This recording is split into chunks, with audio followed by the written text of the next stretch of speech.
That's right. It's time for Catching Up with Carley, presented by Meijer. Today, I'm joined by Detroit Tigers beat writer Evan Woodberry. How's it going, Evan? I'm doing great. How are you?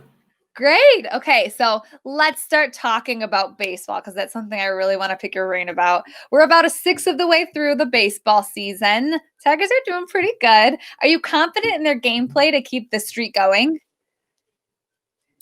Yeah, I mean, I think all things considered, at this point they're 500. They've gone 3-3 against the Cincinnati Reds, a team that is probably better than they are. They've gone 2-2 against the Kansas City Royals, a team that is more or less at the same point in the rebuilding process where they are. So they're at the 500 mark, which I think all things considered, if you had said 500 through 10 games after 6 of them against the Cincinnati Reds and their starting rotation, I think most fans would be pretty satisfied.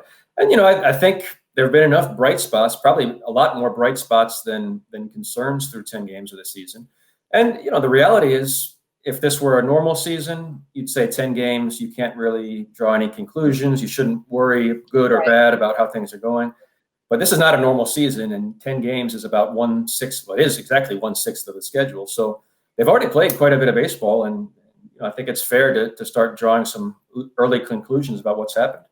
All right, so you talked about how there are some good and bad things about this season thus far, but what do you think has led to the Tigers' recent success, seeing as how their season played out last year? I think the biggest difference that is immediately noticeable between 2019 and 2020 is the lineup is just better. They added 3 veteran players, well, really 4, but 3 that are in the lineup right now, in Austin Romine, C.J. Cron at first base, and Jonathan Schoop at second base.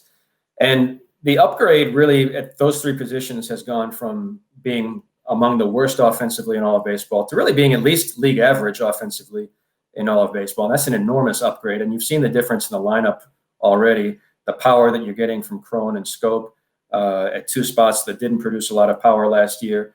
And also from Austin Romine, who's done really well both offensively and defensively. So I think that's an instant upgrade that you've seen already. And it's not transformed the Tigers lineup into one of the best in the league, but it's taken 3 positions at which they were really struggling last year and made them really change them overnight. So I think if you're talking about a bang for your buck investment in some veteran offseason acquisitions, those 3 have made an instant impact. Okay, so those are some of the positive impacts. Now, what are some areas that you think need to be improved on this team? Well, I think the biggest concern right now is Jeimer Candelario. He had a couple hits on Sunday, and perhaps he's starting to turn the corner, but he's gotten off to a really tough start at the plate. 0 for 17 in his first 17 at-bats with a bunch of strikeouts, not always taking really good at-bats. And this is a huge year for him. There's a number of players who this is kind of a sink-or-swim type year, and I think Jeimer Candelario is among those. Just because there's some young third basemen in the pipeline, and Isaac Paredes and Spencer Torkelson, obviously their number 1 pick. So they've got some third basemen coming up, and this is a crucial year for him. And I think the Tigers really had high expectations for him. I think the good news is that they like his work ethic, they like his attitude, and he does seem to be, as of Sunday at least, turning around at the plate. But I think that's one area to watch is just whether Jeimer Candelario can turn it around, because I think he's going to be very important for this season. Okay, so you highlighted Candelario, but what are some players that you think are having the biggest impact on this team, biggest positive impact? Well, we saw one of them on Sunday in Tyler Alexander, who has just been really incredible. And I think when you take a look at what happened Sunday in Game 1, this was just going to be a normal middle relief appearance. And next thing you know, he's in the record books, literally first reliever in Major League history to strike out 9 consecutive batters. And it just happened in an instant, in the blink of an eye, almost accidentally, because as Tyler Alexander said, he didn't go out there trying to strike out guys. He was just trying to eat some innings in middle relief. And so it's really one of those weird quirks of baseball where you're watching a seemingly normal game and history happens right before your eyes. But I think Tyler Alexander has worked for everything he's got. He's shown that you don't have to throw 100 miles an hour in the big leagues to have success. He has a nice mix of pitches. He throws strikes. And I think he's going to be rewarded for it. I think it's very likely that we'll see him in the starting rotation before too long. So I think he's one of the big positives. The other is the other lefty in the bullpen, and Gregory Soto, who last year had some bright spots, but really struggled with the control and never really put it all together. This year, he's looked like a totally new pitcher. He has a new simplified delivery, and he's been put in some really, really important high leverage moments of games, and he's come up with some huge outs. So if he can keep it going the rest of the year and be an important part of that back end of the bullpen, I think the bullpen goes from a position that was really seen as potentially a glaring weakness on this team to potentially a strength, or at least a lot more options back there than you thought at the beginning of the year. Okay, so going from our record-breaking Tiger, who are some guys who haven't really made that huge impact on the team yet, but you're keeping your eye on? Well, I think Jonathan Scope is one guy who I think has very quietly been effective. That's a position where the Tigers didn't get a lot of power last year. They're already getting power. I think he plays good defense, and I think you've seen already so far both Jonathan Scope and CJ Cron can be streaky hitters at times, but they can also change the game with their power, and that was something the Tigers just didn't have. So I think that's something to watch as the season goes on. The other thing is Christian Stewart, who I think has also been kind of streaky in the early going. But again, if he can bring the power that the Tigers know that he has, that can be a real impact on the lineup. And I would put him kind of in the same category with Jeimer Candelario.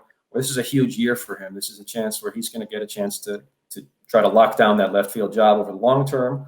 Or if he doesn't do it, the Tigers may have to look for some other options in 2021. So I think those are a couple of guys in the lineup that would really lengthen the lineup, really add power 1 through 9 in the lineup, and would be a big factor going forward.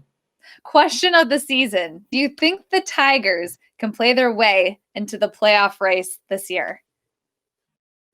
Well, I think they should be in the playoff race, or at least at the very least, it's not unreasonable to expect that they'll be in the playoff race with the expanded playoffs. The thing is, if the season ended today, the Tigers would be the number 7 or 8 seed, so they would get in the playoffs with just a 500 record, and that's a pretty good bet that a 500 team would either be in the playoffs or on the cusp of the playoffs this year, and that's something that you couldn't say in a normal year. So I think at the very least, a good goal for the Tigers is to, when late September comes around, that they're still in the race. Now, maybe they don't make the playoffs, but at least they keep it interesting till the end of the year. And really, all you have to do is hang around 500 to say that you're in the playoff chase until the final weeks of the season. And if you're in it in the final weeks of the season, you're at least playing meaningful baseball as the season comes to an end. And I think that for as bad as the Tigers were last year, I think that would be an incredible accomplishment just to be in the playoff picture as the end of September came along. And if you're in that point, who knows what can happen? I think it would be fun to see meaningful late season baseball for really the first time since 2016. That would be an exciting way to finish off this season. This interesting season would be to make it to the playoffs.